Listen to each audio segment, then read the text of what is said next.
Good afternoon, Gills fans. Welcome back to Gills in the Blood TV. It is Saturday and we sadly have no game. We were, of course, due to be playing Bury today at the Priestfield, but unfortunately, due to their sad demise back in the summer, we have no fixture. We have a weekend off. Gives all them teams around us the opportunity to play their game in hand. So come 5 p.m. tonight, we'll have a better idea of where we are in terms of that playoff chase. But of course, yesterday was the 31st of January. Final day of the transfer window. It slammed shut at 11 p.m. So today's video is going to be a look back at the transfer window as a whole, culminating in yesterday's final day.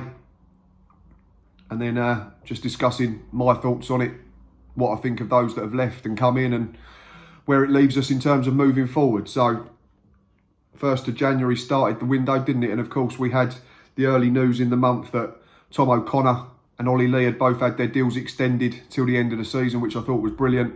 Ollie Lee, been pretty much an ever-present at the tip of a diamond since arriving in the summer, and on the whole, I think he's done really well for us, and it was a move that I was very happy to see completed and extended for the rest of the campaign. And Thomas O'Connor gives us balance, being left-footed, can play left-back, has played left side of a diamond as well, can operate as a wing-back. So another one that was really pleasing to see us get us extended. But they've been with us all season. So obviously, in terms of January, looking at outs and ins, by my calculation, we've let 6 go. Mikael and Jolly was recalled by Bournemouth early on in the window. Wasn't getting enough game time with us, which was understandable. Has since gone back up into the SPL to play for Motherwell for the rest of the campaign. Usinu Cisse hasn't been able to dislodge Stuart O'Keefe and Alfie Jones as part of a defensive shield for our back four. So he was sent out for the remainder of the season to Leyton Orient, and it's good to see that he is playing regularly for them. I think he started 2 or 3 games since going to Brisbane Road. Mark Marshall was released, again, probably on the proviso that he wasn't getting enough starts with him and with us, and Steve Evans couldn't promise him more minutes. Slightly disappointed in the fact that he'd started to play himself into some form, albeit from the bench in the run-up to Christmas and New Year, but if he was on a decent wage, if you believe what you've seen on social media, and it meant we could strengthen other areas and bring in players that were going to improve the starting 11, then it made sense. Great to see that Marshy has since joined Northampton. He came off the bench in the week and played a part in a 3-0 win over Scunthorpe, which ultimately led to Scunthorpe manager Paul Hurst losing his job. Lee Hodgson was the next to leave a couple of days ago. Hasn't been able to shift Barry Fuller from that right back spot. So yeah, he was released on loan, and later in the day it was announced that he joined St Mirren. I think he's previously played for, and he's up there for the remainder of the 2019-20 season. And then 2 yesterday on deadline day. Whispers started surfacing Thursday night that top scorer Alex Jakubiak might have been back with Watford and going elsewhere. And again, it's a strange one in the sense that he does have 7 goals for us this season, albeit in 30 games, and I think 3 came in his first 4 matches for us, so hadn't been prolific since then, but hadn't started loads of games. But yeah, it was confirmed yesterday morning. We announced on Twitter and Facebook and all other social media avenues that he'd gone back to his parent club, Watford. And then yesterday after it was announced that he's joined Lee Hodgson at St Mirren for the remainder of the season. He's gone up there on loan, and we wish him all the best. I'm sure if he starts games regularly, he'll score plenty of goals up there for them. And finally, yesterday afternoon, again, one that's not surprising. This lad hasn't featured all season apart from in 2 checker trade games or leasings.com games, sorry. And probably the one that I'm the most upset about, I suppose, in the sense that when we first got him on loan, he was really, really good. I'm talking about Bradley Goldston. He arrived in 14-15 as a flying left back, flying left wing back, and was really, really good. Scored in his first few games, I think, a 4-2 win over MK Dons in one of Justin's first game in charge. And in the summer, it was announced that he'd signed permanently on a 3-year deal. We was all excited, and I said at the time, and I've said it plenty of times since, that I thought he had all the tools to be one of the best left backs / left wing backs in our division. But unfortunately, after a good 2015-16, where him and Brennan Dickinson battled for that position, he unfortunately was beset by injuries. And yeah, it's just a real shame, because Bradley, he comes across as a good kid, never seems to cause a drama, always gets his head down and works hard, whether that's during a game or on a training pitch, friendlies, competitive matches, doesn't bother him. He just gets on with it in the same way. I've spoken to his dad a few times at games, notably at Southend away a couple of seasons ago. Seen him outside the ground after home games this year, and it's just a real shame that Bradley didn't really get a chance to get himself in the side under Steve Evans, but that is football. Obviously, Steve didn't rate him for one reason or another, and he's been allowed to leave. And it's great news to hear that straight away he got a club, and he's now at Grimsby for the rest of the campaign. He signed a 6-month deal up there, so he joins fellow ex-Gills player Jake Hessenthaler, who, on a side note, best wishes to Jake, who's currently recovering from a pretty serious injury. Got cleaned out, ironically, by Simeon Jackson in the week in the game between Stevenage and Grimsby, and I think he suffered a punctured lung, damaged tendons in his shoulder, broken ribs, and all sorts of stuff. So all the best to Jake. Get well soon, mate, because I know he's done well since he's gone up there at Grimsby and done really well for the Mariners. But yeah, that was all the outgoings. So obviously that was 6, so it left us really short. We got a couple in, one really early in the window. That was Jordan Roberts, who made his debut at Posh Peterborough. Trying to amalgamate two. Made his debut at Peterborough a few weeks ago in a 0-0 draw. Did it at the bar on debut, was unlucky.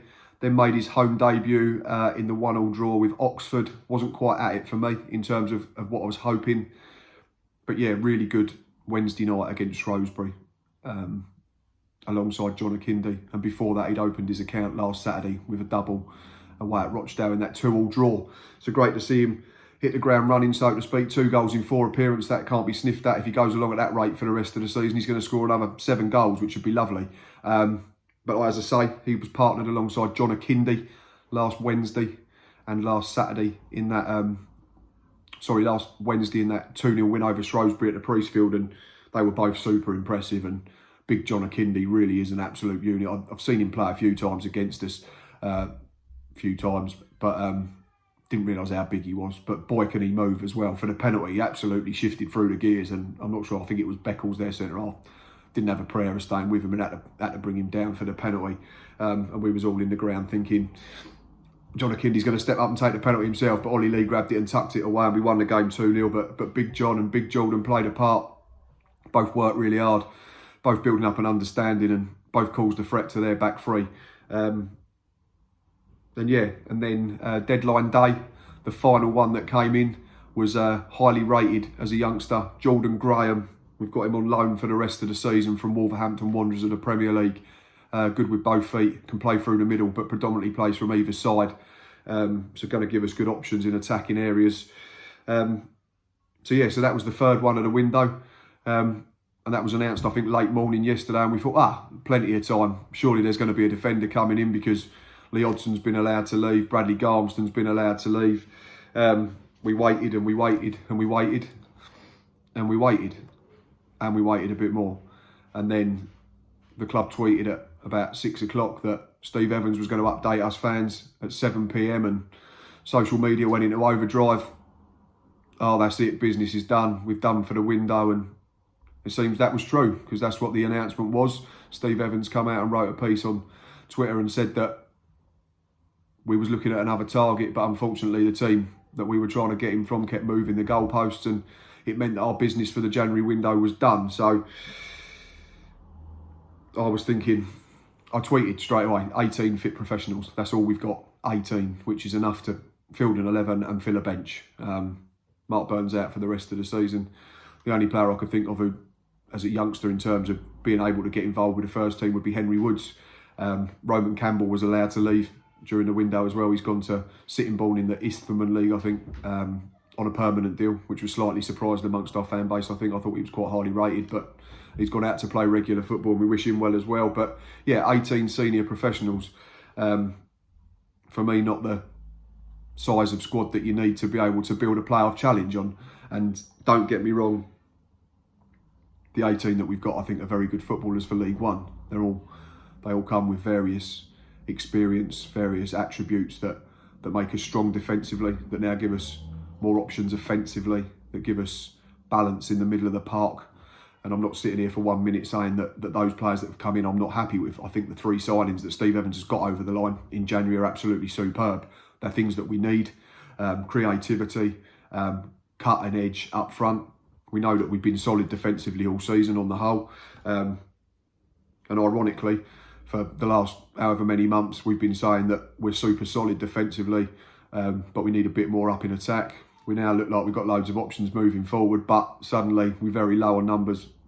We've got more goalkeepers on our bench than we have right backs at the moment, which is probably a little bit concerning. But I know that Steve Evans was looking at a defender because it became apparent, according to Sky Sports yesterday, and also Dara McCanty tweeted about it. I think a couple of our fans, including myself, tweeted and asked him. We had a bid gone in for their defender, Reece Bennett, but Dara was unwilling to let him go. Feels he's got a big part to play between now and the end of the season as they push for promotion, and for one reason or another it didn't happen. We're not sure whether it was we didn't offer enough or just the fact that Posh didn't want to let him go because they want all the players available that they can. So that was dead in the water, unfortunately. But for me, looking at the positive side of that, that means there is still some budget available to try and get some players in. Obviously now we're talking about free agents, people out of contract, people being released by their clubs because, like we've said, the transfer window slammed shut at 11 PM last night. So yeah, it was a little bit anticlimactic for me in the sense that I thought and hoped that we'd get 2 or 3 in on the final day to get us up to sort of 20, 21 players that we could use. But it wasn't to be, and I'm sure it wasn't through lack of trying on our part. And I don't think we can fault Steve Evans or Paul Scally or the chief executive Tom Lawrence throughout the window, because they're doing all they can to try and get us value for money, and all the while trying to improve the team, the first 11, the substitutes bench, the squad as a whole. And I think they've done a really good job in that sense. But yeah, it was just last night I was sat there thinking, yeah, we've got a really good opportunity to push on, and have we just let it slip by not getting enough through the door? And I get that, you know, you only need 11 on the pitch and you only need 3 substitutes to come on a Saturday or a Tuesday or a Wednesday, but we need strength in depth. And I'm not saying go out and sign people for the sake of it, but we was told a couple of weeks ago that Steve Evans has got 1, 2 or 3 targets for each position that he needs to strengthen. So it just seemed a little bit odd and a little bit annoying to me that at 7 PM with 4 hours of the window to go, we was effectively saying we've down tools and that's it. There's no way we can get anyone in. But I woke up this morning, started having a look, put a couple of tweets out regarding what we do have. And if we look at the squad as a whole, we can cover every position with 2 players, but it means that more than one person is going to be covering more than one position. So if you look at it based on our 4-4-2 diamond, which is what we predominantly have played this season, we've got Jack Bonham and Joe Walsh that can be a goalkeeper. At right back, we've got Barry Fuller and Jack Tucker. Centre backs, we've got Jack Tucker, we've got Max Amer, we've got Alfie Jones, we've got Connor Ogilvie. Left back, we've got both Connor Ogilvie and Tom O'Connor. In terms of the base of the diamond, we've got Alfie Jones or Stuart O'Keefe can play there. From the right-hand side, we've got Stuart O'Keefe, we've got Matty Willock, we've got Jordan Graham that could potentially play there, although he's more of a natural wide man. But for the sake of this discussion, he plays from the left or the right, so that's where I've placed him. On the other side, on the left of the diamond, we've got Ben Pringle, we've got Tom O'Connor, we've got Jordan Graham. At the tip of the diamond, the number 10, the centre attacking midfield role, we've got Ollie Lee and we've got Regan Charles Cook, who's not had a look in, so hopefully he'll get more minutes. And in terms of 2 centre forwards, we've got John Akindi and we've got Jordan Roberts, and we've got Mika Mandron and Brandon Hanlon to come in and do a job as well. So we can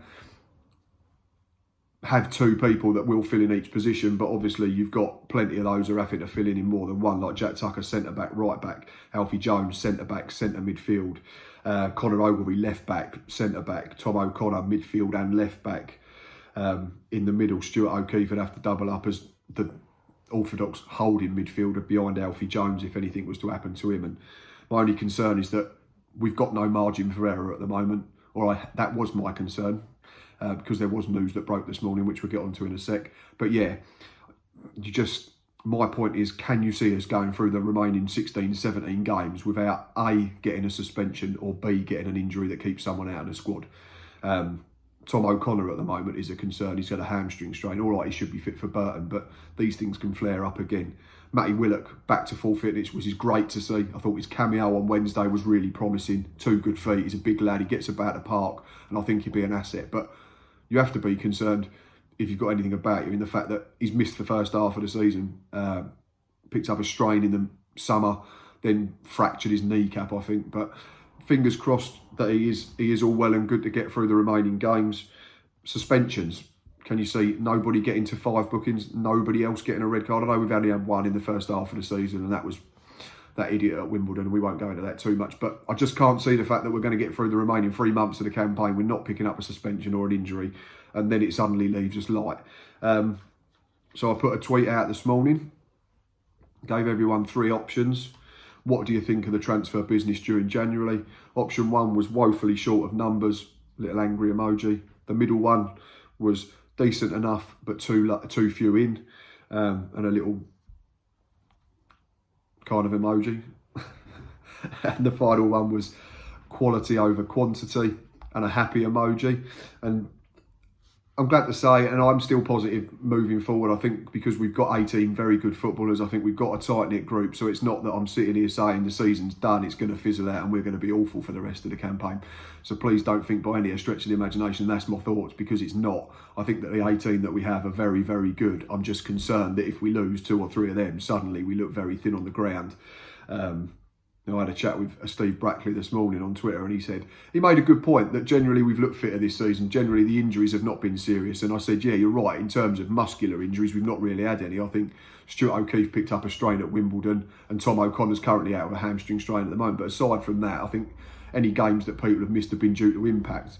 Mark Burns a slightly different kettle of fish because it was a major ligament problem. But like Matty Willock, you wouldn't have known that someone was going to kick him down the front of the kneecap and fracture his knee. So in that sense, they're impact. So it's not stuff that we're not doing correctly or not warming up properly.